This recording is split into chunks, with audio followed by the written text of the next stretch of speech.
And now we have this story here. So chances are a lot of you unwrapped a gift card or two for Christmas. And so, of course, it's time to spend it. But it is never fun when you go to spend it and then you find out that there's some sort of problem with the card or the balance isn't what you thought would be on it. So do you have any options here at this point? For more on that, consumer investigative reporter Bill McGinty joins us tonight with some answers. Hey, Bill.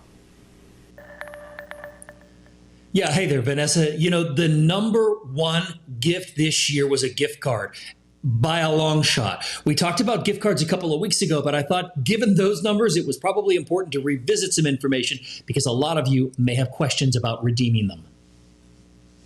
This is 13 years in a row that gift cards were the number one purchase. More so than jewelry, more so than clothing, more so than electronics. So when a gift card doesn't work, yeah, that's a problem. You call customer service. I'm Bartholomy is from the Charlotte Better Business Bureau. We've been talking gift card issues together for years.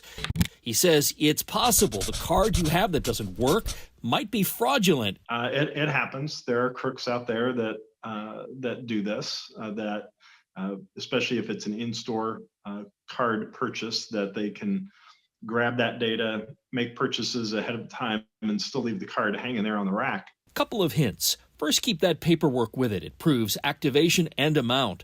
Sometimes there can be a delay on how quickly the card can be redeemed. Yeah, maddening, I know, but it's supposed to slow down fraud. If all else fails, call that number on the back that Tom mentioned. Do it during business hours, Monday through Friday, probably best. Be persistent. And lastly, and probably the best resort, ask the giver if it was purchased with a debit or credit. If so, that giver can really help sort it out with their records. Now, what to do if you just don't want that specific card? Shelley Hunter is a gift card expert. What do I do with these things? Well, the most common thing to do with a gift card you don't want is to sell it for cash. You can do that through a number of online resellers like Cardpool or Raise.com. Those are my favorite places to do that. Expect to get back somewhere between 60 to 90% of the card's value if you choose to sell it.